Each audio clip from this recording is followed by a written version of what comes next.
We are absolutely not alone in the universe. And I know these things are real because I was asked to investigate UFO incursions into controlled U.S. airspace by the Pentagon. These videos here, there's no question what you're seeing. And there's more videos like this that you've been exposed to. Oh, yeah, but they're classified because there's a lot of people that don't want us talking about this. Should we be worried about this?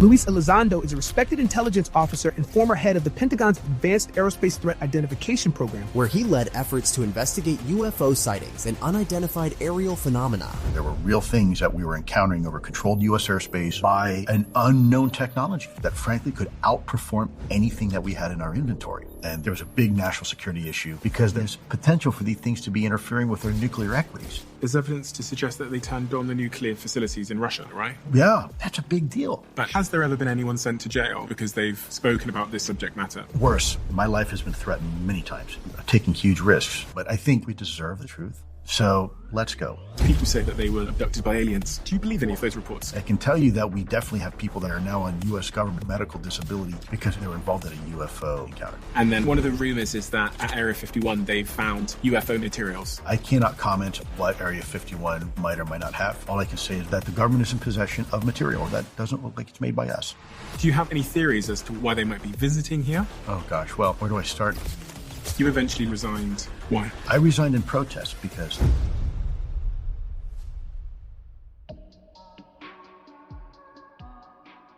Lou. Steve. Who are you? Wow, it depends who you ask. I think to some people I'm probably a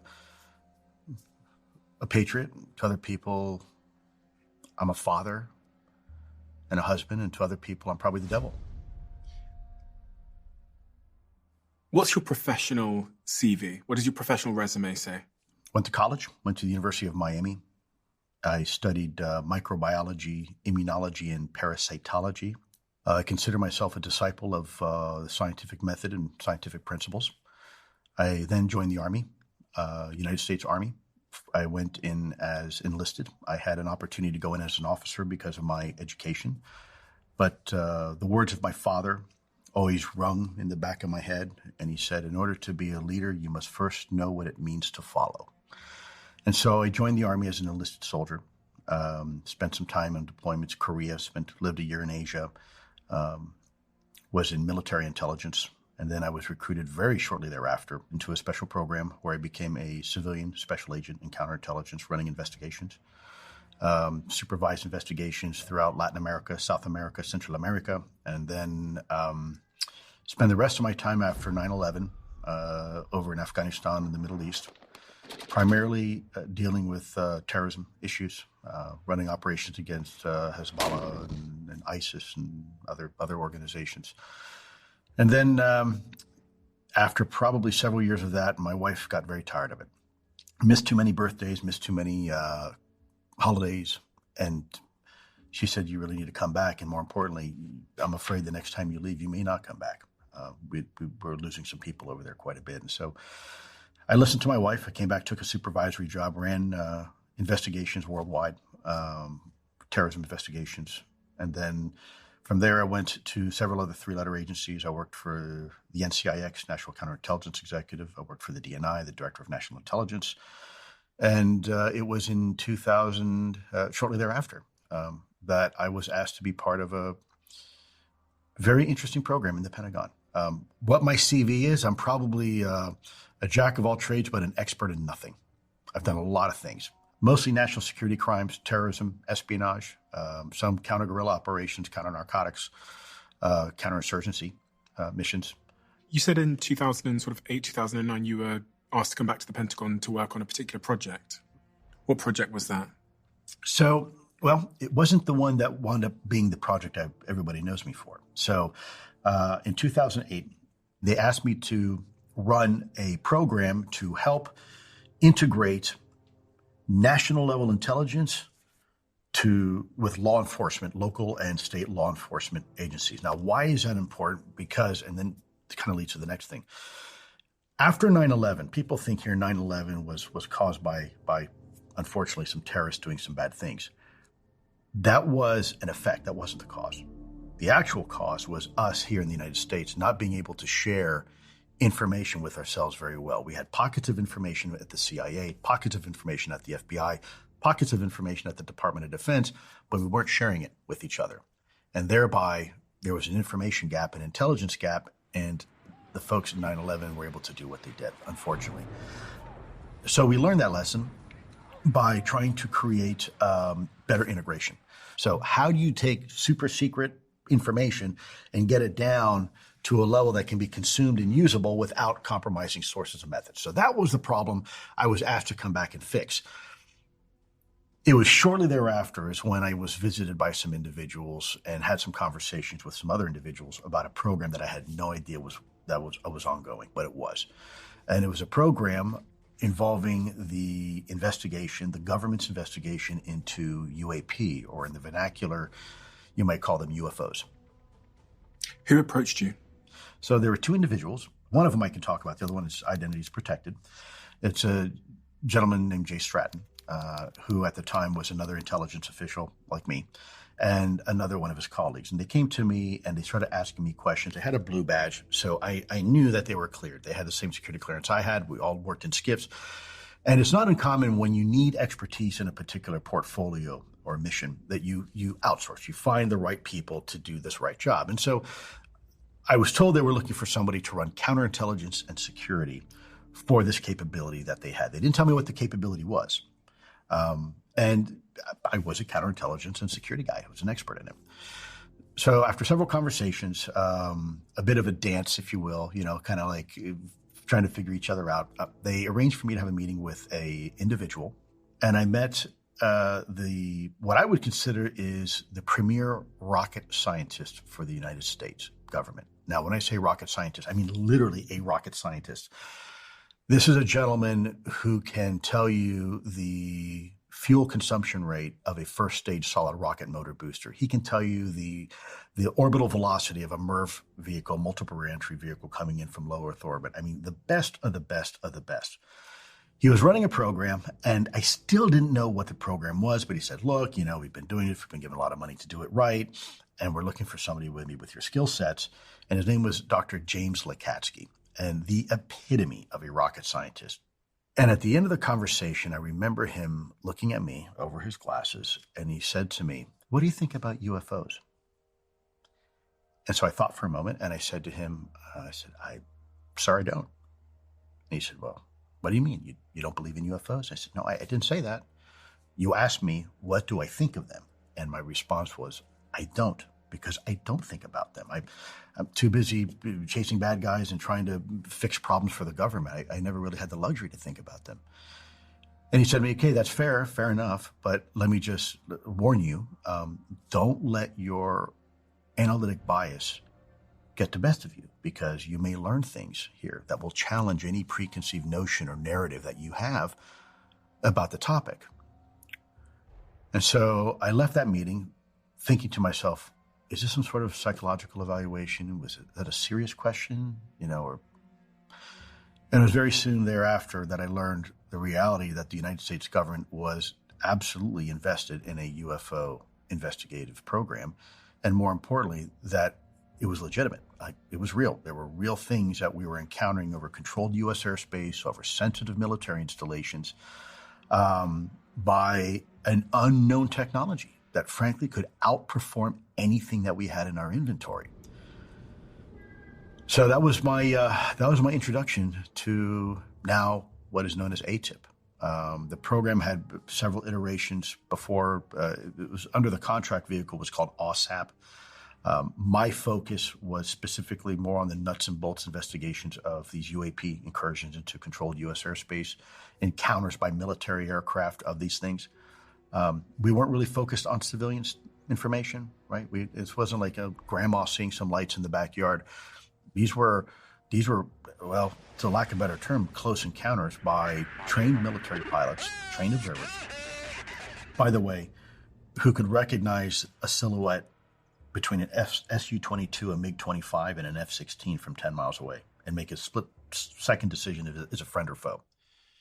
And what these pilots were encountering were also being backed up by gun camera footage and FLIR footage, forward-looking infrared footage. And oh, by the way, that was being further backed up by radar data, airborne radar data, and also ground-based radar data and sea-based radar data.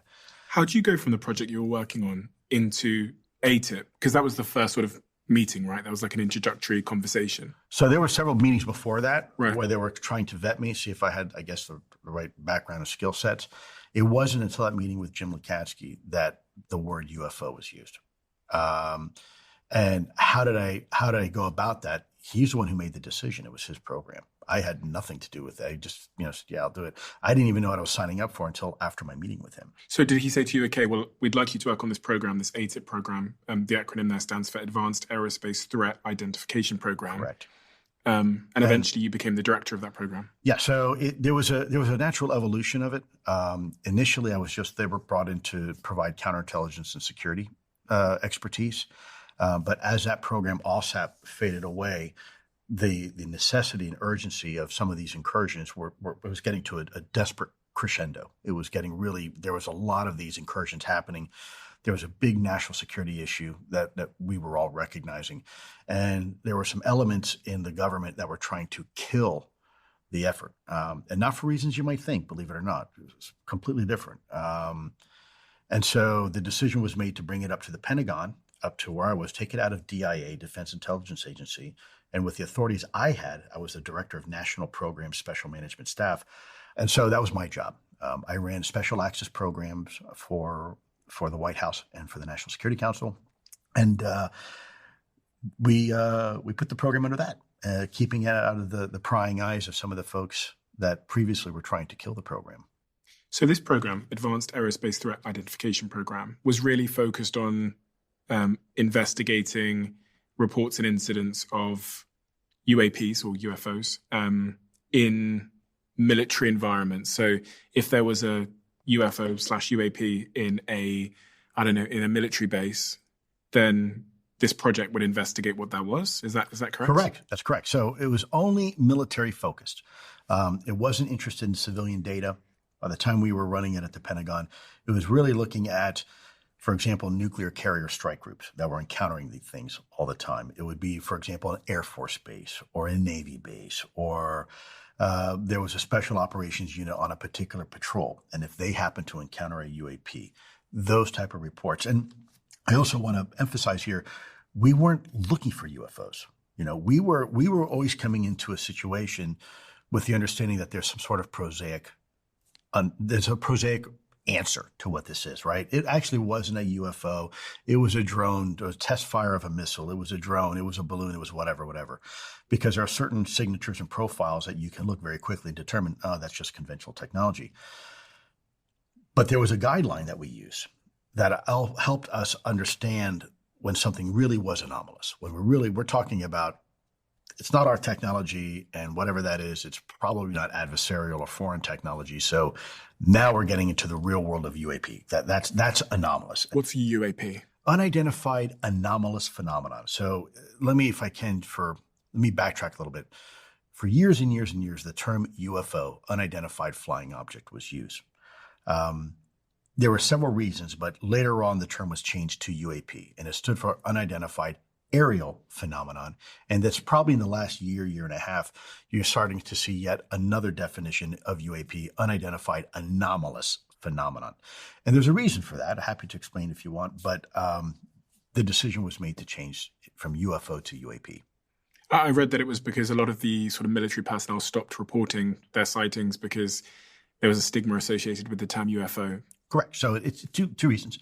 There is stigma and taboo associated with the term, because the moment you say UFO, people think tinfoil hats and they think you're crazy. Yeah, Elvis on the mothership and nonsense like that. But the reality is that this was a real issue, a national security issue for our nation and other nations too, by the way. But also the term UFO isn't really accurate anymore. So what do I mean by that? Well, unidentified flying object. What is flying? Well, flying means you have four fundamental forces. You have thrust, lift, drag, and weight. And when you understand that, you can create wings and create lift. And that is the definition of flying, right? These things didn't have wings. They didn't have rudders, elevators, control surfaces, ailerons, cockpits. And yet somehow they were able to remain aloft in our atmosphere. So they weren't flying technically. So the name was changed to unidentified aerial phenomena because they were being seen in the air. But then they realized, you know what? They're also being seen underwater. They're also being seen in high altitude and possibly low Earth orbit. So to say that they're aerial isn't even accurate either. So then they said, okay, it's unidentified anomalous phenomenon to cover all the separate domains or environments that these things are being encountered in. Before you had the meeting regarding this project at the Pentagon, what did you believe about UAPs and /UFOs? I didn't. I was never interested even in science fiction as a kid. Did you believe they were, if I'd asked you that, if I'd come up to you and said, are UFOs real? And I say UFOs because that's the sort of social term, but what would you have said?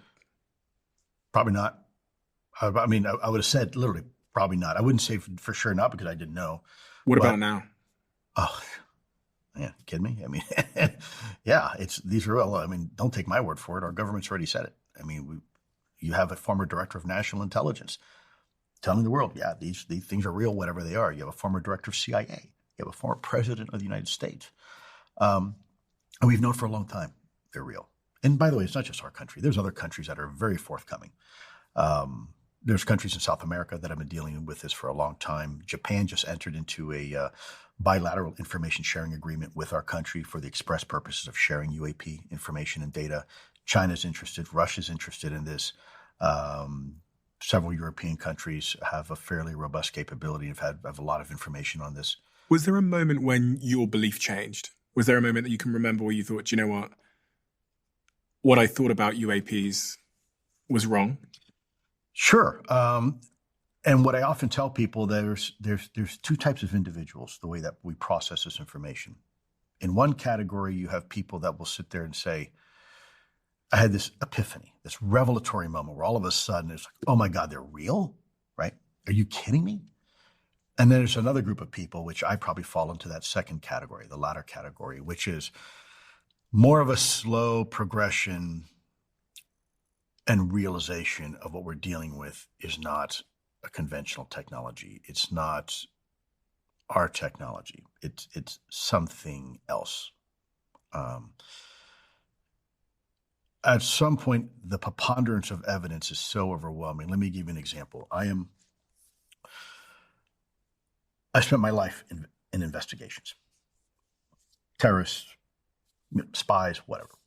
And I've always been what I consider just the facts, ma'am, kind of guy, very, very data-driven. I don't really care about innuendos and suppositions and your opinion very much. I care about what the data says. Right? What does the data suggest? And in this case, this particular case, you have eyewitness testimony.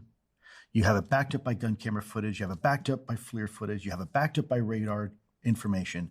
You've got 5, 6, sometimes 7 pieces of corroborating sensor data. That's all reporting the same event at the same time, at the same place, under the same circumstances.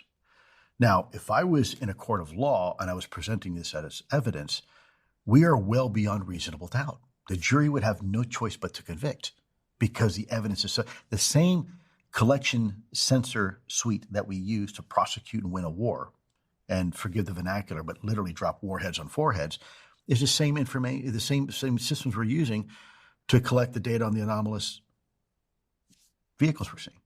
And so, I know it's a very uncomfortable conversation to have. I'm not saying it's not. What I'm saying is that we have to deal with this. And it's not me just telling you that. This is our government. We know we have laws now on the books because this topic is now so serious. We have whistleblowers ready to come out and testify before the American people because this is so serious. We have set up an organization, specifically its sole purpose is to investigate UAP because this topic is so serious. So this is not a flight of fancy here. We're investing millions of dollars, taxpayer dollars, to try to figure this out. And interestingly enough, I think when the investigative body first was created, there was this hope that in the first report they said, there's 143 incidents that remain unidentified, but we're going to whittle them away. What happened the next time they had a report? There was now 300. And what happened after that? Now 800. The number's going up, not down, that remain unresolved. And so, we've got to have this uncomfortable conversation with ourselves. You eventually left I did. that project, but also more broadly, you resigned from working with the Pentagon in the role that you were working with them. Why did you resign? I resigned because that's what you do when you can't fix a problem internally. My concern was that we were spending time and money on an issue that leadership didn't want to know about. That leadership didn't want to inform the boss, the then Secretary of Defense, General Jim Mattis, the details about what was going on. And there's reasons for that, and we can certainly get into that if you want. I understand them. I don't necessarily agree with them, but I understand them. But at least here in our country, when you can't fix a problem, you don't stay and make it worse. You leave. You resign. And then if you still want to do something, you do it from outside, but you don't create problems inside. And it's not that uncommon, is it? Because if you look just a year later after I left, the Secretary of Defense himself resigned, right? So I resigned in protest, but not out of disloyalty. I resigned because of my loyalty to this country and to this government. And what is that protest? Sorry, just to be clear. The protest is that we weren't able to get the information and the help we needed with this issue up to the right level of people. They were happy with us doing it, but they said, don't tell the boss. Well, wait a minute. The boss needs to know. We're having almost a mid-air collision with our fighter pilots. We have captains and admirals of Navy ships asking us, what do we do about these things? Like, there's an email that said, hey, Lou, we can't keep these guys below deck forever. What do you want me to do? They're all over the ship. So a decision has to be made. What are we going to do about it? And that decision has to be made by the top guy, the Secretary of Defense. And for whatever reason, the upper echelons of leadership didn't want to tell the boss. And we weren't getting it on guidance on what to do about it. Now, keep in mind, these things are coming over our sensitive military installations as well. And there's potential for these things to be interfering with our nuclear equities. That's a big deal. And nobody wants to have the conversation? Now, wait a minute. Let's put this on the backdrop of other national security issues, right? Like terrorism. If you go to any airport in the United States today or any train station, you always hear over the announcements, if you see something suspicious, say something, report it. Well, that wasn't the case with these things. In fact, people were told not to report. Yes, if you saw a UFO and you saw it over a sensitive military installation, don't report it because they'll think you're crazy. And that is dangerous. That is a dangerous mindset, because if these things had a Russian star on the tail or a North Korean tail number, this would be huge. But because these things didn't have a tail at all and didn't have any obvious signs of propulsion or whatnot, it was crickets. People would know about it. It was a worst kept secret. People were like, yeah, we see them all the time, but we don't want to report it. Well, you have to report it. Well, there's no reporting mechanism. Okay, well, let's create one. Well, we can't create one because we need permission to do it, and this person needs to be briefed up. Meanwhile, you're being told, no, you can't. Why wouldn't they want to report this information? Why wouldn't they want the public to know? Why wouldn't they want the boss to know? Well, I think it's a stigma and taboo. Well, there's several reasons, but I think superficially stigma and taboo. No one wants to be known as that UFO guy or gal. I get it, especially if you're a pilot, because historically you'd be taken off flight status. You'd put behind a desk and you'd fly a desk the rest of your career because people think you're mentally unstable. It could affect your security clearance. I mean, there's all sorts of things that can happen. And so people were being reinforced not to report this information. Even civilian pilots today, if you talk to them, they'll tell you quietly, yeah, we see things in the sky, but we're not going to report anything because I need a job, What did you see?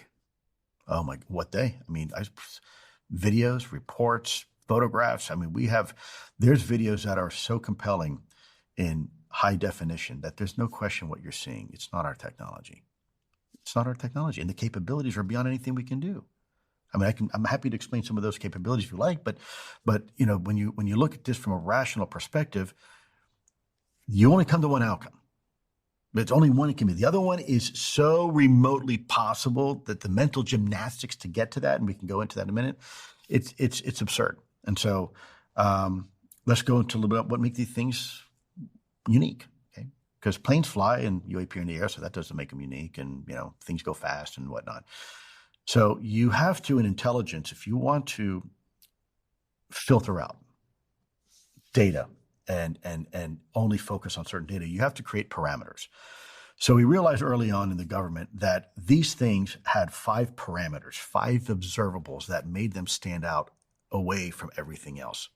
And so the first one was instantaneous acceleration. So what is acceleration? It is the change of velocity, right? It is the ability to change your velocity very quickly. And as a result, as a consequence, there are inertial forces that are experienced. So for us human beings, we express those inertial forces as G forces. So the force of gravity is pulling on us equally at 9.8 meters per second, and that's experienced as 1G. A human being can withstand up to 9 Gs for a very short period of time before you start having medical consequences, right? You have things like blackouts and redouts and ultimately death. To compare that to, let's say, standard technology, one of our most highly maneuverable aircraft, manned maneuverable aircraft, let me emphasize manned, is an older aircraft. It's called the General Dynamics F-16, built by General Dynamics. It's the F-16. And that, at an unclassified level, can pull about 17 Gs before you start having structural failure, meaning wings snap off, right? The plane begins to disintegrate while you're flying it. What we are seeing are objects that are performing in excesses of 2,000 and 3,000 G-forces, okay? Well beyond the healthy limitations of anything biological to withstand, and certainly from a material science perspective, more than we have. There's an advanced technology here. The second observable is hypersonic velocity. So what is hypersonic? Hypersonics are those speeds in excess of Mach 5 or above. What's a Mach? It's the speed of sound, roughly 760 some miles an hour at sea level. So really fast. Now, do we have technology that can do hypersonic? Sure we do. Absolutely. We have one of the best examples is a Lockheed YF-12A SR-71, otherwise known as a Blackbird. It can get to about Mach 5, which is really fast. But at that speed, if the SR-71 wants to take a right-hand turn, takes roughly half the state of Ohio to execute that maneuver. We are seeing things not doing Mach 5. We are seeing things doing in excess of 10,000, 13,000 miles an hour and executing immediate right-hand turns and even 180s, right? So that is another observable that is significantly above and beyond anything we have. Another observable, it's a bit of an oxymoron, but it's called low observability, meaning you'll hear from the pilots, Lou, I was there, I saw it, but I can't describe it. It didn't have wings, didn't have rudder, a tail, anything, no rivets, nothing. And then also on the radar, you will get these nonsensical returns. These returns like there's some sort of active jamming or spoofing going on within the radar system. So low observability. Now, do we have low observable vehicles? Sure. For example, the B-2 bomber and the Valkyrie, these are stealth vehicles. Well, this is a little more than that because it's actually also, with the human eye, very hard to discern. The fourth observable is something called transmedium or multi-medium travel. So that means the ability to operate in multiple domains, or more specifically, multiple environments. Now, once again, do we have multi-domain vehicles? Absolutely. A seaplane is a perfect example of a multi-medium vehicle. It can fly and it can float. But let's face it, a seaplane is neither a really good airplane or a good boat. And why? Because there are design compromises that have to be made in performance and design in order for it to operate in multiple domains. And that's true with just about every technology we have. The more domains we want something to operate in, the more sacrifices we have to make. That's why a submarine looks like a submarine, because it's designed to be underwater, and a plane looks like a plane, and a rocket looks like a rocket. These things can operate in multiple different domains. They can operate in air, underwater, and possibly even space, but they don't have that performance and design sacrifice that we have to do with our technology. So is it like when you get this job, do you get to see like a folder on a computer? Right? Like, I'm trying to understand what access you're given to these things. I mean, you're seeing the investigations that were done previously by other members of UAP. You're seeing video, you're seeing photographs, you're seeing the historical reports. And are these classified? Oh, absolutely. Very. Okay, so the general public can't see these kinds of things? No. And they haven't been published? Correct. They have not been made publicly available. They are highly classified. Okay. So it's videos, it's photos, it's various accounts, it's... Correct. You know, a lot of people talk about Area 51 when they talk about UFOs and such. Mm-hmm. I think one of the sort of rumors is that at Area 51, they've found and retained UFO materials, spacecraft, etc., that they've studied to understand the technology so that they can introduce it to the US military. Is there any truth in that? You know, the U.S. government invests a lot of money in research. You have a lot of test facilities where we want to be able to test things outside the prying eyes of our enemies. And so we create these test ranges for that purpose. We do all sorts of things at those test ranges. You know, I cannot comment on what Area 51 might or might not have. I would not be authorized to talk about that. All I can say is what is in the public domain, which people already know, that it's a sensitive test facility where we experiment with things. Because there was a gentleman, I think, from that worked near Area 51 that's talked a little bit about this publicly, Bob Lazar. Mm-hmm. I actually didn't know anything about Bob Lazar until about 2 hours ago. So what exactly is it that Bob Lazar is claiming? Well, to be fair, you'd probably have to ask Bob. I don't know Mr. Lazar. I've never met him. I've never spoken to him. His claims were that he worked at a particular facility and he had access to and privy to one of the recovered vehicles, crash retrievals, that was allegedly performed by the United States and acquired and brought there. That is what is in the public domain. I cannot and will not comment on Bob Lazar because I don't know him. So when you say you can't comment on something, and as it relates to something that's classified, have you had to go through some process? There's a book in front of me called Imminent, which is the book you've written. It says Inside the Pentagon's Hunt for UFOs. What is the process when you're writing books like this to get information cleared so that you can share it? It's like birthing an elephant. Right. I can only imagine if I was ever a woman and had to give birth. Because they probably don't want you talking about these things. There's a lot of people that don't want us talking about this. But there's also a lot that do. So you go through a process. It's called DOPSR. In the U.S. government, we love our acronyms. It stands for Department of Defense, Office of Pre-Publication and Security Review. As a former defense official, if I want to write anything, it has to go through a review process to make sure it's not classified and I can talk about it. That book went through an exhaustive, almost 1 year process through the government before they allowed me to publish it. And even then, they redacted portions of it. If you look in there, you will see grayed out portions because I wanted Americans to see what some people don't need to see. And so those redactions are there by the government. And it is a very exhaustive process, but it's important because that's what keeps us legal. That's what keeps people like me not going to jail because I go through the proper procedures. I'm not a leaker. I have never leaked classified information. I will never discuss classified information. An unauthorized disclosure is something that should be avoided at all times. Like I said, I'm a patriot. I'm loyal to my country. I'm not disloyal. So there's a right way and a wrong way to do things. So if you want to write a book and you want to talk about things you're not sure you can talk about, you go through this DOPSR process. And that's exactly what I did. And that's how that book was able to be published. Otherwise, right now, it'd probably be in jail. Is there a single most compelling piece of evidence that you were witness to as it relates to your belief in UFOs and UAPs? They were all significant. There wasn't one that said, oh, that's it, because they were all compelling in their own way, whether you can go back to the USS Nimitz incident in 2004 or the Roosevelt incidents in 2014 and 2015. There was so much data. Every time you think you had one that was great, another would come in that was even better. So, I mean, you've put one on the front cover of this book, though, right? Yeah.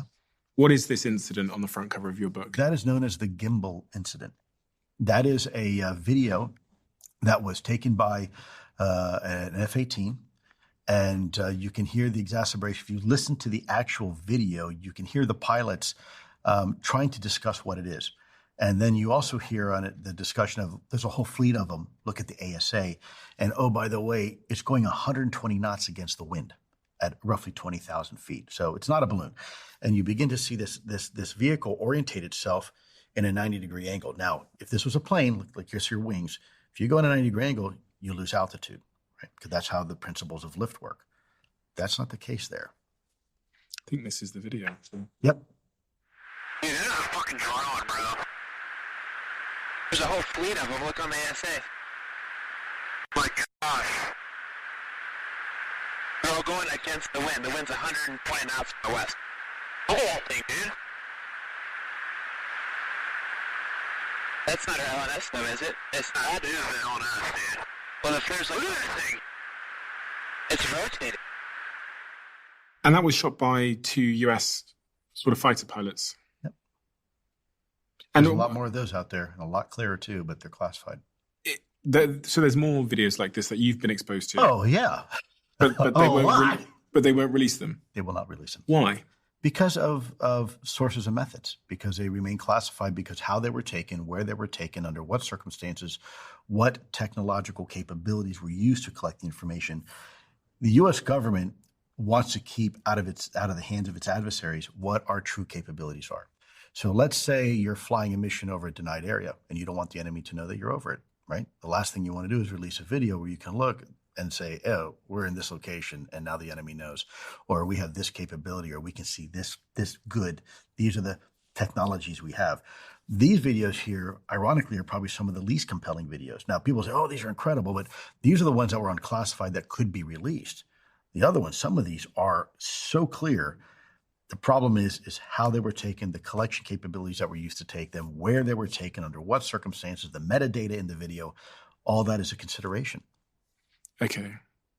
And do the US government and the Pentagon generally want people to believe that UFOs, UAPs exist or not? I think it's both. I think up until recently, nobody wanted to have this conversation. The problem is the government backed itself up after 70 years of denial into a corner, and it has to figure a way out. There are some elements now that want the conversation to occur. And so that's why you see Congress getting engaged, why the creation of Aero. But there are still elements, unfortunately, in the Pentagon that don't want this conversation to occur. And they will continue doing what they can to discredit individuals and launch this campaign against them. One of my colleagues, David Grush, who was a decorated Air Force officer and a senior intelligence official, the moment he broke rank and went public about this topic, within 24 hours, they released his medical records, trying to discredit him, and they did it illegally. So there are people there that definitely don't want this conversation to occur. Why? Well, there's a lot of reasons why. Back historically, great question. Let's, can I unpack that a little bit? Yeah. Do you mind that? Okay, so let's start really at the heels of World War II. You have these Foo Fighters that are being observed by Allied pilots, these luminous balls that would follow them into combat areas. And then after, particularly as we started developing in the atomic weapons, we started releasing a lot of UFOs over our controlled military airspace and over our sensitive military installations, our research facilities. And so at the time you have this mindset, you have height of the Cold War, United States versus Soviet Union. And by the way, they had nukes, and so did we, right? So you've got a real potential threat over there. And then you've got these other things over here. So as a general in the Pentagon, you say, look, I know these things are real, but they're not showing any overt hostilities. Meanwhile, we've got this real issue over here, this real threat called Soviet Union. Let's focus on this threat, and then we'll worry about this other stuff later. The other part of that is the mindset of, look, it's really uncomfortable as a government to have a conversation with its people about a problem that there's no solution for, right? We can see what they do, but there's not a damn thing we can do about it. We can't stop what they're doing. And so do you really want to have a conversation with the American people and admit a problem for which we don't have a solution for it? That governments are solution focused. And that is not a great spot to be in, right? And it's, by the way, not the first time this has happened. Let's look at the U-2, for example, spy plane.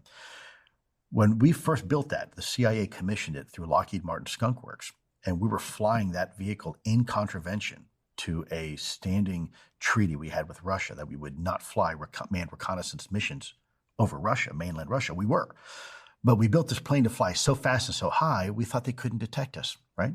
And for a while, we thought they couldn't because we went unchallenged until the Russians were able to develop the surface-to-air missile, SA-2 missile, and successfully shoot one down. And then, and only then, did they admit to the world, we've been tracking these things since day one. The reason why they didn't talk about it is because they didn't have a means to shoot it down. So why admit a problem for which there's no solution until you have a solution? So that's another mindset in the Pentagon. And then you had several studies done that were commissioned by the U.S. government in the past that asked the question, if we were to be honest and truthful about disclosure, about we're not alone in the universe, these things are real, What would the consequences be? And these studies came back unanimously said, you can't do it. The American people are not ready to have this conversation. It'll cause civil discord, and it'll upset the population, and people will lose faith in their religions, and the economy may crash. You can't do it. And so the decision was made, okay, we're not going to do it. In fact, we're going to actively suppress this information. We're going to stigmatize the heck out of it so bad that no one will ever want to even mention the word UFO. And it was very successful. That campaign to stigmatize this topic was so successful, in fact, that even now it's hard to unwind the tape and have the conversation. And so therein lies part of the problem. Why doesn't parts of the government want to have this conversation? Then you've got a legal issue, which is probably the biggest issue now. You have elements in the government that were making unilateral decisions not to inform Congress and not to inform the President of the United States, right? That's illegal. There are oversight committees that have a designated need to know on all intelligence matters, especially when it comes to funding, right? We're spending billions of dollars on these projects. You've got to inform Congress. Certain elements of certain oversight committees, like the Senate Select Committee on Intelligence, they weren't being briefed to this. There's also this fear by some people on the inside of the government that, oh my gosh, I used to work on a secret UFO program. Am I going to be in trouble now because, we've been lying to Congress? And so it's a little more complicated than necessarily just saying, oh, well, we want the truth, be honest. It's not that easy. To your knowledge, has there ever been recovered UAP or UFO materials? What I can say is what I've been allowed to say, which is yes. Up until recently, I wasn't even allowed to say that. When did that change? When that book got reviewed. Up until that point, I had signed documentation from the government saying I will never discuss that, ever. What happens if you did? Oh, jail. Oh, yeah. That's why that book, I had to go through the process, because what I wrote in that book, I am allowed to talk about. I can't go beyond that, but at least I can talk about that. And in the book, I talk about, yes, that the government is in possession of material, exotic material that doesn't look like it's made by us. Has there ever been anyone sent to jail because they've spoken about this subject matter? Worse. And that story has yet to be told. Yes, there are people who have had faced extreme disciplinary actions and potentially worse. The death penalty? I'm not going to elaborate right now because there's some things happening to try to. This is why Congress is working hard for whistleblower protections, because we want people to feel safe to come out and have a conversation. And right now they don't feel overly safe. They've seen some of the tactics and techniques that were applied to try to keep people quiet in the past. Let me say this in general terms. People say, oh, well, the government would never kill anybody to protect a secret. Try going to Area 51 and look at the signs on that chain link fence where it says lethal force authorized. You cross that fence and they can kill you dead. Okay? So the government can, under certain extreme cases, under certain extreme situations and conditions, they can do whatever they need to do to protect national security, and they will. Which department is that? Because I cannot go into that conversation, unfortunately. Because people think of it as maybe the CIA or something, but I can't elaborate, unfortunately. Because I know very little about American governmental departments and such, but obviously most of the world knows about the presidential assassinations and things like that. So, and I've spoken to a few CIA agents and stuff like that on my podcast before, but I've never really understood, frankly, who would be making such an order and how those things don't leak. Well, good question. Look, we've done it in the past, another situation, some pretty recently. I'll give you a case in point, and this is not, attacking anybody. We have used drones to lethally kill people, Americans, an American citizen specifically, and the person's child, without due process. In the U.S.? Not in the U.S. He was a U.S. citizen. Oh. He was suspected of being a terrorist, and there's some other things there. I'm not going to go in there. But we as American citizens we are afforded something called due process under the law of peace. And meaning you get your day in court no matter what. And there have been Americans where that hasn't been the case. They didn't get a day in court. Someone made the decision to liquidate them. There are examples of that happening. There's another one with with Rosenbergs, those who were accused of selling the atomic secrets to the Russians, actually giving it to them. And if you know a little bit about what happened with his wife, turns out that she was innocent. What happened to his wife? They hung her and him for espionage. But because of the information that we had at the time, was so sensitive, we'd have to reveal a capability. So unfortunately, it looks like maybe we may have done something that we maybe shouldn't have done. I wasn't around for that, so I can't tell you definitively what happened. I can only tell you what my understanding of it is. I could absolutely be wrong, and I really hope I am. But it turns out that, there are extreme examples where we will take drastic measures to protect national security. So in writing this book and in talking about the subjects, you understand that there's some people that don't want you talking about these subjects. Oh, yeah. So, and you also understand that punishment for talking about these subjects can range from jail or worse. Yep. So are you not scared? I didn't say that. I didn't say I wasn't scared. I mean, I'm taking huge risks. My life has been threatened many times, and it's very concerning for me. It's a reason why I live in Wyoming and I'm heavily armed and have now 6 German Shepherds. Yeah, I'm very cautious and careful, but I'm also understanding. I also know the left and right limits of the law, and I'm not going to break the law under any circumstances. This book isn't a leak. I'm authorized to talk about that book because I went through the proper processes of getting it reviewed, whether they like it or not. But yes, I am absolutely worried. This is why I'm very careful when I say things, because I don't want to. I'll walk up to the line. I will not step over the line. I will not violate my security oath and compromise national security for disclosure. And I don't think I have to. I think the proof is in the pudding, the fact that it's been 7 years and we've come this far in the conversation and I haven't gone to jail and I'm still here to have the conversation, I think is indicative of the fact that there is a right way and a wrong way to do it. I understand people want disclosure and they want it now. But I've told people before, there's a difference between doing things right and doing things right now. They're different. And we only get one chance to do this right. And so hopefully we can have this conversation, this collective conversation in a way where we don't have to be disruptive. No one has to be threatened. No one has to go to jail. No one has to lose their jobs or anything like that. You mentioned presidents earlier on. Do presidents of the United States know about UFOs? Some do, some do not.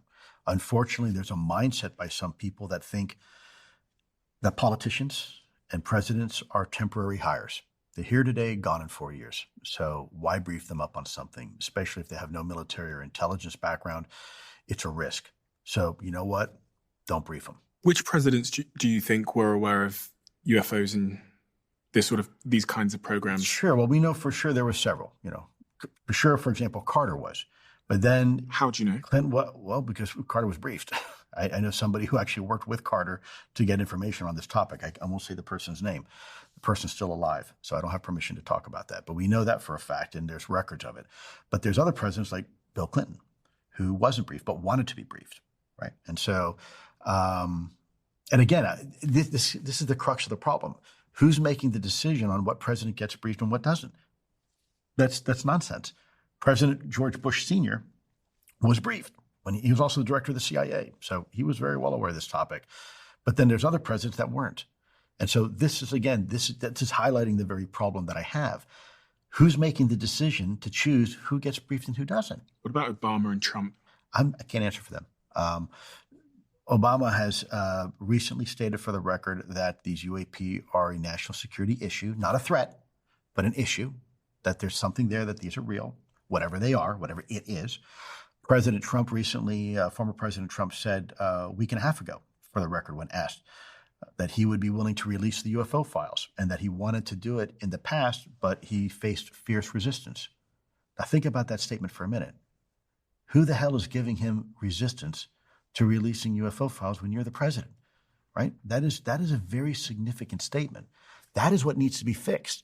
If the president himself can't get or herself can't get a briefing, who in the hell has the authority to make that decision? Nobody. What is that fierce resistance that Trump's talking about?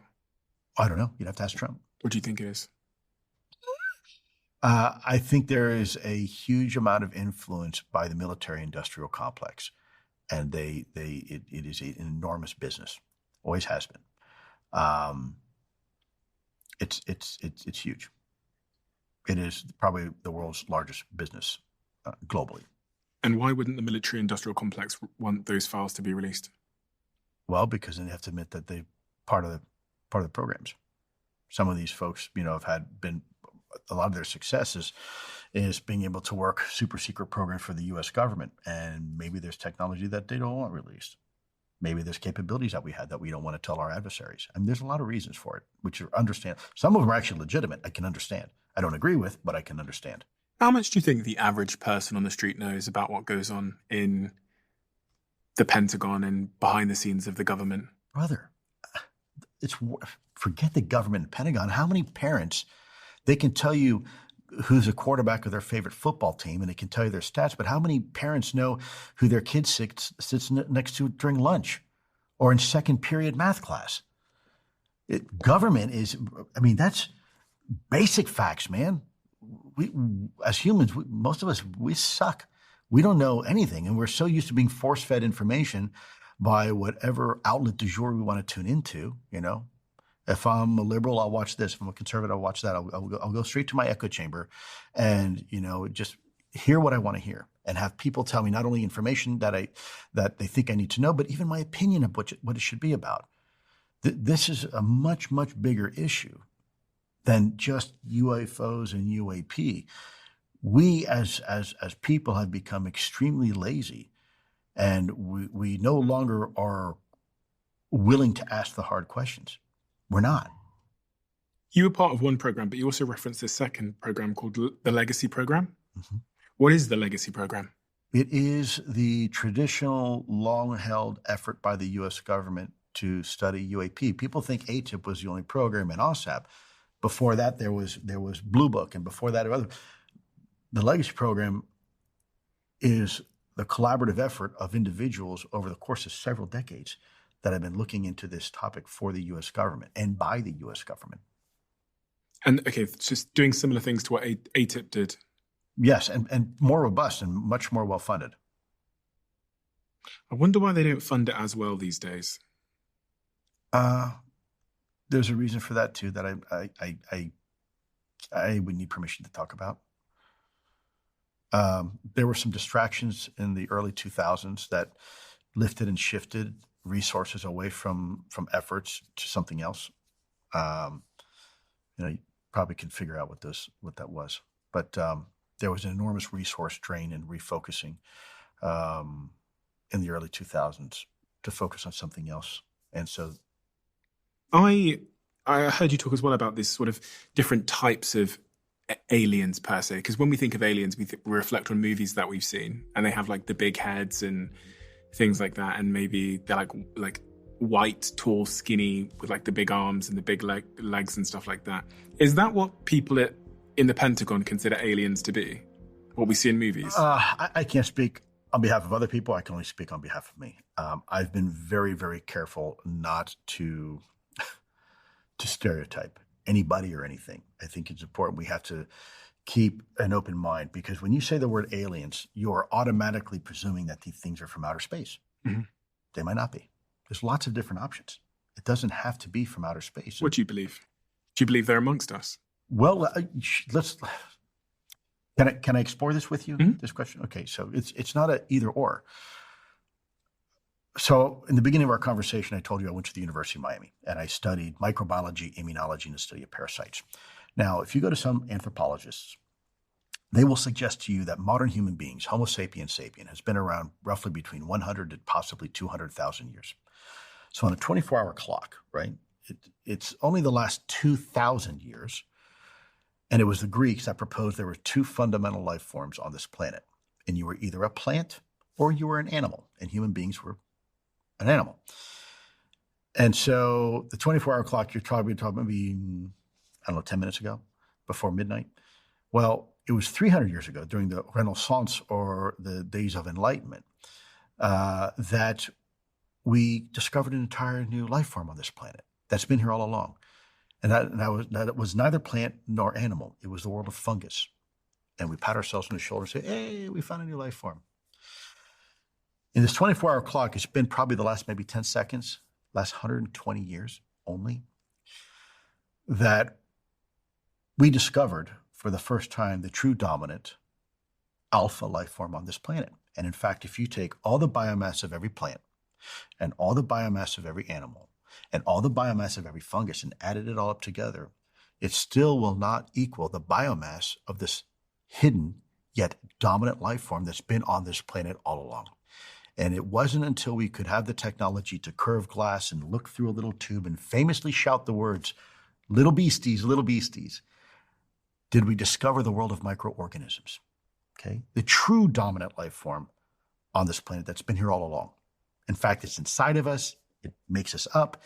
It's pervasive everywhere. And we just discovered it. So when I say to people, when people say, oh, do you think from outer space? They can be from outer space, inner space, or frankly, the space in between. These things could be just as natural to our environment as we are. Maybe we're at the point now where technologically we can start interacting. Maybe they're from under the ocean. Look, less than 10% of the ocean floor has been mapped. We know more about the surface of the moon than we do of our own oceans. Is it possible these things are just as natural to this planet as we are? Possibly. Or is it possible these things are from somewhere else? Yes, that's possible too. So we have to keep all options on the table until they're no longer on the table. We live in an infinitely complex universe. See if I can, and I've often used this before to try to help people wrap their heads around this. We perceive life through five fundamental senses. And if we can't touch it, taste it, hear it, smell it, etc., we can't interact with it. We have no idea it's there. Where I live out in Wyoming, we have these beautiful night skies, unoccluded night skies, and you can see all the heavens, beautiful Milky Way in front of you. If you were to look through that same night sky through a radio telescope, you would see something different. You would see nebula. You would see things that you can't normally perceive in the ultraviolet and infrared spectrums and X-ray, right? It's there, you just can't perceive it. It's just like if you had cell phone vision. All of a sudden now you can see in Wi-Fi and 5G. You would see an entirely different reality around you. So we perceive life through a very narrow spectrum of visible light, the visible light spectrum, when reality is most everything else kind of lies beyond that. And then you have a scale issue. You have a scalability issue. What do I mean by scalability? We are a human being. You and I are having a lovely conversation here somewhere in some place on this planet, revolving around an obscure star in an obscure part of the Milky Way galaxy amongst a supercluster of other galaxies.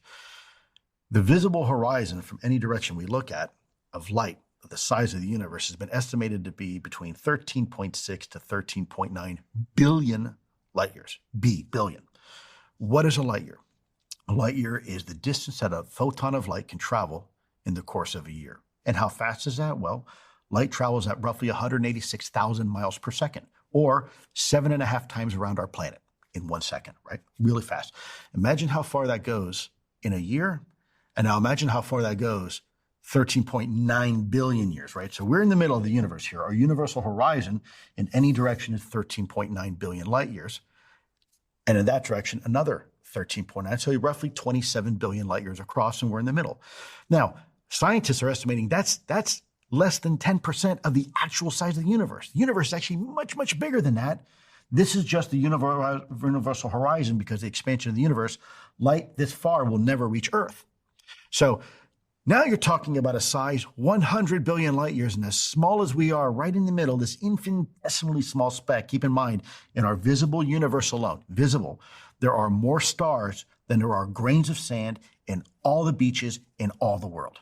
Think about that incomprehensible number. And as small as we are. Now, humor me with this. Take one atom, one hydrogen atom, Avogadro's number, 1 times 10 to the negative 23, okay? That's roughly the same order of magnitude as we are to the universe. So we have this entire huge universe outside and this entire little universe inside every single human being. And we as human beings can only interact with 1 or 2 orders of magnitude up or down. Otherwise, the universe is simply too big or too small. We just will never be able to know. And that is reality. That's where most of everything lies. That's where most of reality is. It's either way up there or inside or everything in between. So I guess my point is, every time when people say, well, aliens, what does that mean? What does that mean? Because most people say aliens in Hollywood and little eggheads running around. There's so much more to it. It doesn't, this is us imposing a Hollywood idea of what an alien should look like. And by the way, let's not forget their anthropomorphic values, right? They look like us, they have arms like us and heads like us and eyes like us, because we view everything through anthropomorphic eyes. It's the reason why we call our dogs human names and we treat them like humans, because we treat everything as if they have human values, human motivation, human intent, when we may be dealing with something completely different. This could be like artificial intelligence. It's just binary, input in, input out. We don't know. And so these are some of the questions we have to, really, as we're moving down this pathway, this is why I always tell people, look, all options have to be on the table until they're no longer on the table, because we simply don't know. We also don't know what their intentions are and why they might be here. That's right. Why they might be visiting here. That's right. Do you have any theories as to what their intentions might be? Brother, there's a whole range of theories. I mean, it could be simply as like when we're on the African Serengeti and we see the wildebeest and we're in a helicopter and, not to make fun of it, but you sit there and say, oh, that one, we dart it, boom. What do? We land the helicopter, we come out, we draw blood, we do tests. We want to see its diet and its migratory patterns, its health. And then what happens? The wildebeest wakes up, kind of groggy, disoriented, stumbles over to the watering hole. And he's like, hey, Bill, you're not going to believe this, man. This thing came out of the sky. All some weird stuff happened. I was being touched. I woke up and now my butt hurts, right? It could be something as simple as that. Do you believe any of those reports? Because people do say that they were abducted by aliens. Well, this is my point, right? So that's one option. The other option could be simply to monitor us. It could be that we are getting very close to being able to replicate what they can do. And if that's the case, maybe technologically we're only 100, 200 years behind. And if that's the case, now all of a sudden we're going to be new neighbors, right? And that could be problematic because our species is very violent. We do a lot of bad things to each other. Are we really ready to go out and meet our potential friends from out of town? I don't know. I mean, we're pretty horrible to each other. So maybe not. Certainly if I was them and I knew we were getting close, I would probably be pretty interested in what we're doing too. As far as the abductions, I don't know what to tell you because I've never been abducted. I've had some people that swear by it. But, you can't have a conversation about abduction and then say, oh, they're here for peaceful reasons. It doesn't work that way. Do you believe them, the people that swear by it? I believe that they are being truthful, that that experience they feel is real. I don't think they're lying. But the question is, did it happen is the question. Yeah. I can't say because I wasn't there. But I can tell you that we definitely have people that have had experiences where they are now on U.S. government full medical disability in writing because they got too close to a UAP. Now, was it deliberate that they got injured or was it just a byproduct of the technology? They got too close to it. What does that mean they got too close to it? And you mentioned that there's some people that are on U.S. disability allowance, so they're being paid by the U.S. government. Mm-hmm. In writing because they had a UAP encounter. They were involved in a UAP encounter. And what does that mean, UAP encounter, in that definition? Well, so let's look at it this way. Here's a better one. You go to the airport, right? And I'm going to hop on a 737 and go fly to Fort Lauderdale. There's no real threat there. I'm getting on a plane. It's safe. Sit on the seat, have a cocktail, watch a movie, read a magazine. Now, if I were to walk out onto the tarmac, onto the runway of where that same airplane is, and that airplane decides to spool up its jet engine, chances are I'm going to be injured. I'm going to get burned. I'm going to lose my hearing and possibly a lot worse, right? There are individuals, U.S. government servicemen and women, and there's also intelligence officials who have been injured by getting too close to a UAP, whether incidentally or it was deliberate or not. The question is, was that injury sustained because it was deliberate, or was that injury sustained because it was just a matter of being too close to the technology? For example, it's like putting your head near a microwave oven when it's on. It's probably not very good for you, right? And have those people spoken out? Absolutely. What's like a good example? There's an individual right now named John Burroughs who had his medical files classified, and the U.S. government, thankfully because of late Senator John McCain from Arizona, forced the Air Force to release his files. And as a result, he was able to get full medical disability because of an incident that involved him and another individual in the UK, known as Rendlesham Forest Incident or Bentwaters Incident, where there was a joint U.S. And UK base, and there was a UFO incident where this thing had landed in the forest, and they went out to go see this thing, and they were injured. And they were in the military at the time? Mm-hmm. Yeah, Air Force Special Police or police officers. They were injured. They were injured, and that's not all. There's a lot of people that have been injured right now that are under medical care by government doctors. That is a fact. When they give their account of what happened, what do they say? It depends who you ask. I mean, there's some consistency within some of the stories, and then there's some divergence. You know, it's like somebody who says they've been in a car accident, depending what kind of car you're in, and was it a multiple car pileup, and where were you sitting in the car, you're going to have a slightly different experience. So it's not one shoe fits all. You talk about how there's been a lot of UAP sightings at nuclear technology facilities. Yes. That is why this is a national security issue, because they seem to be able to disable our nuclear capabilities. Now people say, oh, well, that's like, taking matches out of a kid's hands, and it's, well, maybe, but in Russia, there's information to suggest they actually turned them on.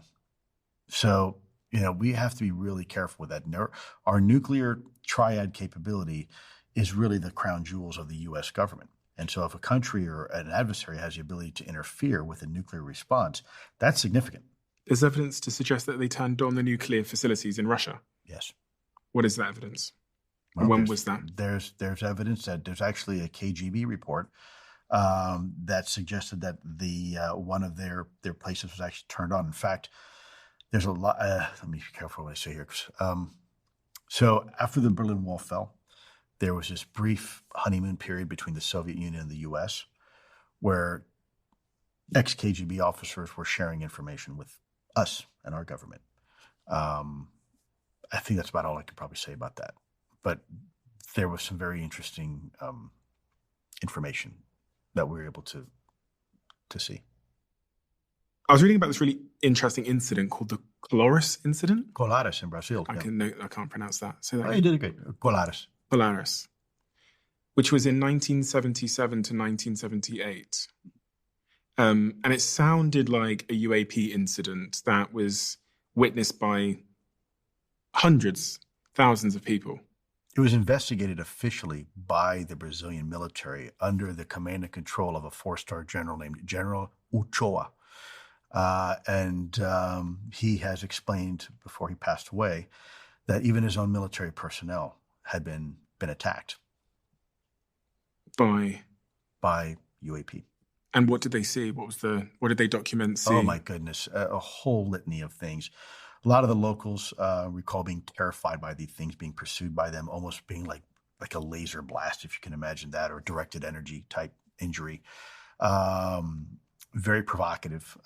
Some of the military personnel were injured as well. A lot of medical doctors came in afterwards to look at the locals and the military personnel, validating the presumption that there was some sort of directed energy type damage, tissue damage to some of these people. And of course, then the fear kind of escalated into some of the other, local lore of some other things. But it was very well established by the Brazilian military, who also witnessed these encounters. So it's not like just some people in a remote village. These were Brazilian military officers who also vouched for it. And I've spoken to dozens and dozens of military officers all throughout Latin America and in Chile and Peru and Uruguay. And, they all reporting, in some cases, some very, very similar encounters, not necessarily with Colares, but innocent amongst themselves. People who don't even know each other, separated by different countries, are telling me their same encounter and the same morphology of craft, and how they would, in some cases, even try to engage in a dogfight and use cannons, conventional guns, to no avail, of course. And there's reports of that in Tehran incident, I believe it's 1978, the Tehran incident with an F-14 Tomcat, where the pilot, his aircraft was disabled every time he tried to engage the target. And then, I superimpose that with here in Huntsville, Alabama, we had some helicopters that we were testing, and something like 8 out of the 8 test pilots all reported UAP coming around their their helicopters while they were testing them. And one even reported that he believed his helicopter was disabled, and he went into an emergency situation. I think it was an emergency auto rotation situation. And as soon as the UAP left, he was able to regain control of his helicopter. Should we be worried about this? No, I don't think worried. I think we should be concerned because, look, from a governmental perspective, to determine if, and this is why I always say this is a national security issue, but not a national security threat. And there's a reason why. So there's a very simple calculus to determine if something is a threat. It's capabilities versus intent. We have seen some of the capabilities. We have no idea the intent. No clue. So we don't know if it's a threat. And let me give you a little analogy here that might help kind of put this. I use this analogy a lot to help illustrate what do I mean. I'm sure you live in a lovely home. Let me ask you the question. Do you lock your front door before you go to bed? Yes. Okay. And you know what? I do too. And I think most people, we don't expect anything bad to happen, but just out of precaution, right? And some folks may go the extra mile and decide, I'm going to just make sure the windows are locked once in a while. And you know what? I might even turn the alarm on at night because I can. Let's say you wake up one Sunday morning to have yourself a nice hot cup of tea or coffee, and you walk downstairs, and all of a sudden, as you come downstairs one bright morning, you notice size 12 muddy boot prints on your living room carpet that were not there the night before. Now, no one's been hurt, nothing's out of place, but despite you locking the front door and checking the windows and turning on the alarm, there are now boot prints in your living room floor that were not there the night before. My question to you is that a threat? My response is it could be if it wanted to be, so we should probably figure out how it's getting into the house. This is kind of the same analogy of these things that can come in unimpeded, unchallenged into controlled U.S. airspace, over sensitive military installations, potentially interfere with our nuclear equities and capabilities. We should probably figure out what these things are. With everything that you know in mind and everything you've witnessed and seen, if you had to argue against yourself, if you had to argue the case against everything that you believe to make the case that UAPs don't exist, what exactly would you say? Well, you can't say they don't exist. We're beyond that. They're real, whatever they are. But I could make the argument that it's foreign adversarial technology. It's Russia. It's China, right? They have leapfrogged us technologically and have been able to execute this plan wonderfully. And then the other option is that it's all a grand hallucination. So let's go down each argument. Let's go down the fact that maybe this is, Chinese technology, Russian technology. After all, the Chinese did send balloons over our northern continental United States, spy balloons, and, for who knows how long, and we never did anything about it and tracked it. That means that for the last 70 years, some country has been able to create a technology in secret that's so far advanced of anything we have, and, by the way, deploy it over the continental United States for 70 years. Completely non-attributed. Now, where were we 70 years ago? Well, we're on the heels of World War II. We had just broken the sound barrier, and we hadn't made it into space yet. Where was China? In the middle of a famine. Where was Russia? No better than we were. So if this was Chinese technology or Russian technology back then, because we had the data to show it goes all the way back, this would be the greatest intelligence failure this country has ever faced, eclipsing that of even 9/11, because despite the billions of dollars in the 17 intelligence organizations over 70 years, there's not a trace that these countries were able to develop this and fly over our country and do what we're seeing. So that's option one. Also, temporally speaking, that type of technology didn't exist back in 1950. 1948. Not by us anyway. So that would be like going into King Tut's tomb for the very first time in the 1920s and looking in there and all of a sudden discovering a fully assembled and functioning 747. Doesn't make sense. Egyptians didn't have the technology back then, right? So let's go to the other option. So that would be the huge, biggest intelligence failure that this country's ever experienced, and that's not a good option. And very, very unlikely. So the other option is, it's a mass hallucination. Everybody's crazy. So let's go down that rabbit hole for a second. So some of the best and brightest in our intelligence community and our Department of Defense are Top Gun trained pilots who are trusted to fly live munitions over cities, populated cities, fight and win wars on our behalf. men and women who have their finger literally on the nuclear button. They're all crazy. They're all absolutely certifiably insane. We've got a bigger problem on our hands than UAP. What percentage of them have made reports of UAP? It's hard to say percentage because you don't know, because the ones that don't report, there's no way to measure, right? You only know the ones that do report. So there's no way. Now, we can tell you that people more are reporting because they feel that it's safe, that they can report. But we don't have any metric right now that tells us who's not reporting because they're not reporting. When we think about this hallucination rationale, I remember many years ago, when I think it was in relation to physical hallucinations. I remember ghosts and things like that. Yeah, it was in relation to ghosts. Someone said to me, they said, if really extremely improbable things never happened, then that would be a miracle. Because just like the nature of probability means that most sort of predictable things happen most of the time. And then as you get down probability, there's this one side of it, which is highly improbable. Bell-shaped curve. Yeah, exactly. So like on the bell-shaped curve, this side of it is extremely improbable things. What's the extremely improbable example? We start talking about Andrew Huberman, and then my phone rings and it's Andrew Huberman. And we go, oh my God, what are the odds of that being Andrew Huberman? We were just talking about him. And the issue there is we've spoken about many people and the phone never rang. But on the one time it does, we connect the dots in hindsight and we go, that is a miracle. And we attribute meaning to that. Is it not possible that, if there's thousands and thousands of these sightings, there's also billions of non-sightings? So on that bell curve of probability, these are just the unexplainable, highly improbable 1,000 incidents of, maybe there was something on the camera, maybe there was some ball lightning, atmospheric anomaly. But the problem is we're going back to the idea that there are multiple sensor systems collecting the same information at the same time under the same circumstances, right? This isn't just one person like your call. Oh my gosh, out of the blue, the guy calls. You've got multiple platforms reporting the information at the same time simultaneously, right? So it's not just, oh, well, I saw an atmospheric aberration.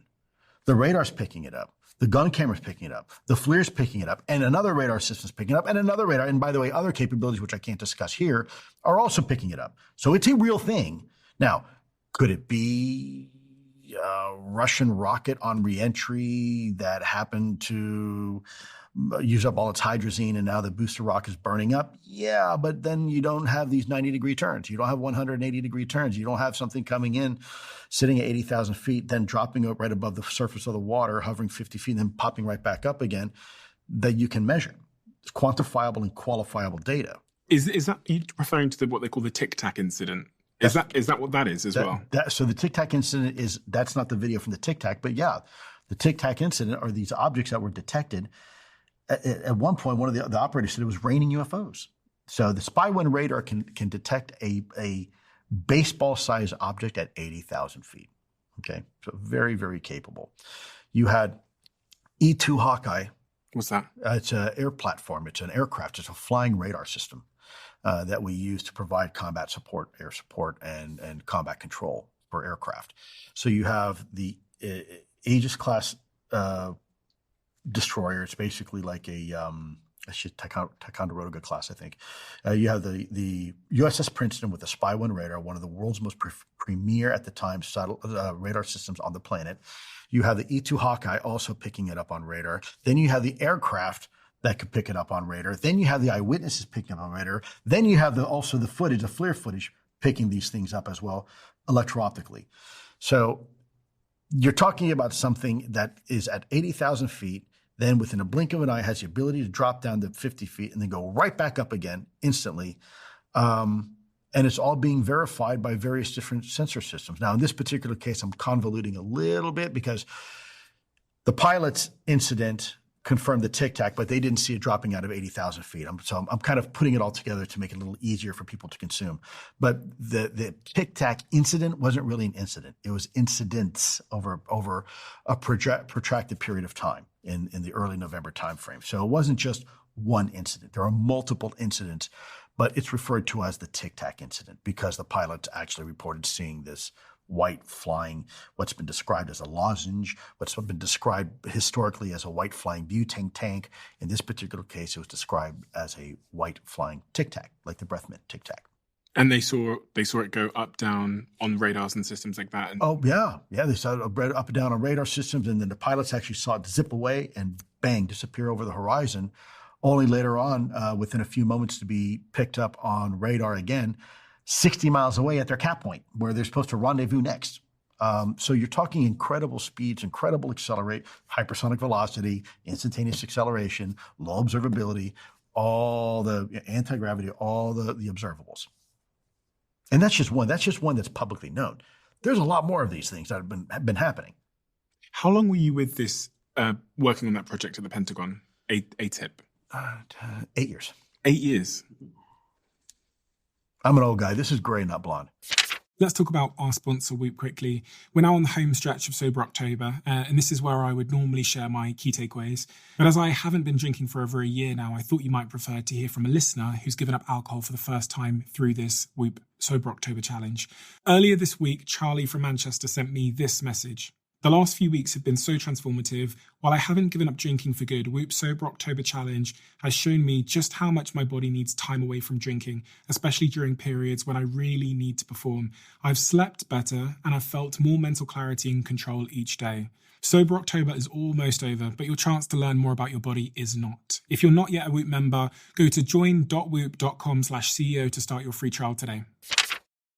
What's like a day in the life of someone working in a project that deals with UFOs at the Pentagon? Like, you come in the morning, you get your coffee.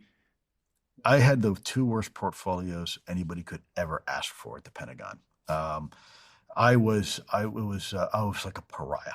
I had the two most unpopular portfolios. I was, on one hand, I was working the UAP issue, UFO issue. On the other hand, I was also working Guantanamo Bay issues. Very politically charged, very untenable situation. But that was my job. So I had both those portfolios. And so every day was, it was like riding a tiger to work. And every day that tiger just wanted to rip you off and shred you into pieces, and you just had to hold on for dear life. Yeah, it was stressful. In 2014, I was informed that I was put on the ISIS Al-Qaeda kill list for my work involving Guantanamo Bay. And of course, we had the UAP issue. It was uncomfortable. It was uncomfortable times. It was uncomfortable time for me professionally. I wouldn't have wished it on anybody. Did you enjoy it? I enjoyed the people. I enjoyed the mission and doing what I thought and what I think is right for our nation. But no, I mean, if there was an easier job I could have had, I probably would have done it. But most of my jobs, I tended to be handpicked to do the jobs I had done. I guess someone somewhere thought I was doing a good job with other stuff, and they kind of always would bump me to new stuff.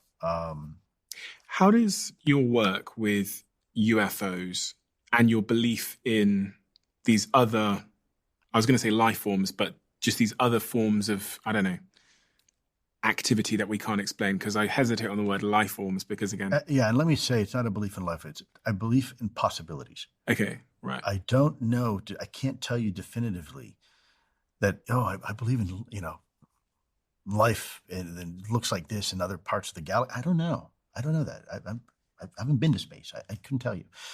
But we have to remain open to the possibilities and look at the data, allow the data to speak for itself, and then draw conclusions based upon the data. Did this understanding make your life more fulfilling or feel more insignificant? Because I sometimes think of when I spend time watching space movies and documentaries and I see them flying, to Mars and then through these black holes and stuff, it reminds me how big and vast the universe really is. And all of that then makes me feel two things in at the same time. One of them is like totally insignificant in the grand scheme of what's out there, and the technologies you've described and the way you've described them in part makes me feel quite insignificant, because I'm just this tiny little grain of sand in this never-ending beach, and I really don't matter in the grand scheme of this. And then the second thing, which is a positive consequence of that feeling, is it kind of alleviates your anxiety, I guess. Like nothing really matters. There's nothing to worry about. That is very insightful. Can I ask you a favor? Mhm. So you have the little iPad in front of you. Type in the words pale blue dot under Google Images, and I want you to tell me what you see. Okay, I'll type in pale blue dot. Do you know what that is? Take a look at that. Blow it up. Zoom in. What do you see? It's a tiny little dot of light. Tiny little, there's this massive, I mean, it looks like kind of like the night sky almost. And there's this tiny little dot of light. You know what that is? What is that? That's the planet you live on. That's Earth. Oh, that's Earth. Okay. Every memory, every piece of history occurred on that tiny little insignificant ball hurtling through the vastness and vacuum of space. And that ray of light is actually from the sun. And that was taken by one of our probes as it was heading out towards the solar system, and it was told to turn back and take a picture. That's our home. How does that picture make you feel? Totally insignificant, irrelevant, like I just don't matter. But how about this? Yes, it will make you feel insignificant, but you know what else it can do? Make you realize just how special we really are. That little blue dot, the little engine that could, that's where we live. That's our home. And that is real, and that is special. So, to answer your question, how does it make me feel? You can feel insignificant and still feel special at the same time. And that's why I wanted you to see that picture, because you're illustrating for me exactly the question you're asking me. And so in order to, rather than just give you an answer, I wanted you to experience my answer, and that is my answer. What do your kids think of what you do these days? I don't know what I do. My children are the greatest accomplishment of my life. There'll be nothing in my life that will ever come close to the achievement of being a father, period, full stop. So there's nothing I will ever do that will come close to that. So it doesn't really matter what I do else in life, because that's the most important. Now, what do they think about what I do? You probably have to ask them. Do they believe in UAP? It's not belief. They believe in data. I never told them to believe in UAP. But do they believe that we are alone in the universe? That's a different question.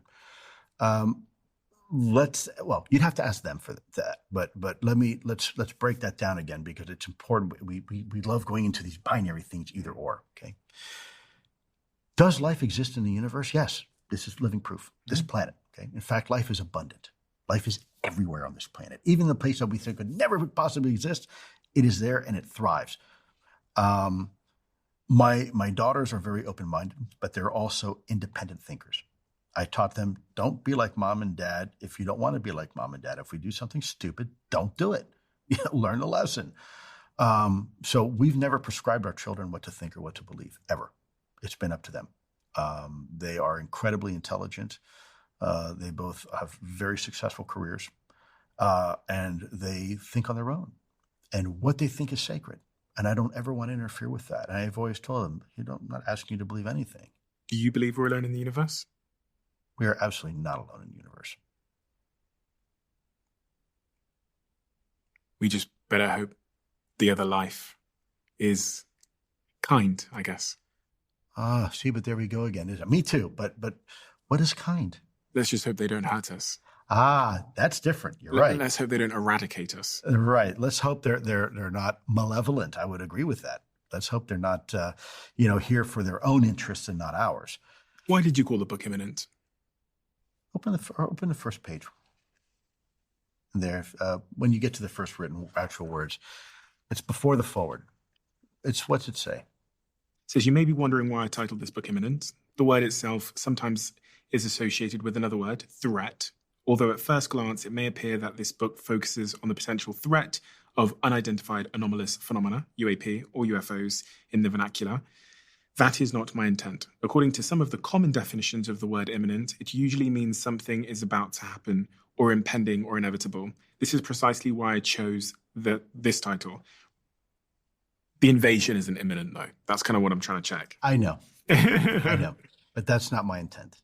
We have a closing tradition on this podcast where the last guest leaves a question for the next guest, not knowing who they're going to be leaving it for. And the question that's been left for you is, what is something you were once deeply afraid of that now you are no longer afraid of? Fear. Fear. I'm not afraid of it anymore. I used to be afraid of everything, afraid of combat, afraid of death, afraid of war, afraid of healthcare issues, afraid of other people. Not for me, but for other people. It's a little bit liberating to not be afraid. It's like the old saying, the only thing we have to fear is fear itself, right? Mm-hmm. I mean, clearly I'm still concerned. There's concern, but actual fear, man, I'm over 50 years old, brother. There's nothing that anybody can do to me that at this point I've lived a full life and I've had more than my fair share. Whatever, dude. You know, if I spend the rest of my life, it doesn't matter because I've lived such an incredible life and I've an incredible family. So it doesn't really matter. Lou, thank you. Thank you for your time and thank you for writing a book which gives us a very, very rare view into what happens inside the Pentagon as it relates to the subject of UAP/UFOs. It's called Inside the Pentagon's Hunt for UFOs, Imminent. And I highly recommend anybody that's interested in these subjects to read this book. I'll link it in the description below because it's fascinating. You know, I'm certainly someone that believes we're not alone in the universe. I have no idea what that means or what that looks like. And I think to really have a strong view either way, to think that we're not alone or to think that you can perfectly articulate who is here with us is probably some form of naivety and ignorance. And probably, you know... Well, they're one and the same, right? The true believers and the true skeptics. They're just on opposite ends of the spectrum because no matter what information you give them, they're never going to change their narrative. So I think you're right. And I think generally, a better position to take on all these subjects is to remain open-minded.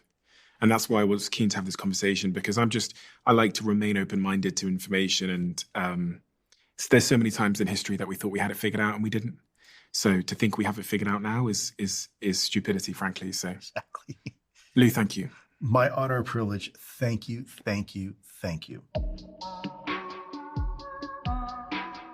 Isn't this cool? Every single conversation I have here on the Diary of a CEO, at the very end of it, you'll know, I asked the guest to leave a question in the Diary of a CEO.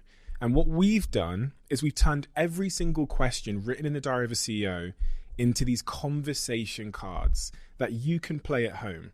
So you've got every guest we've ever had, their question, and on the back of it, if you scan that QR code, you get to watch the person who answered that question. We're finally revealing all of the questions and the people that answered the question.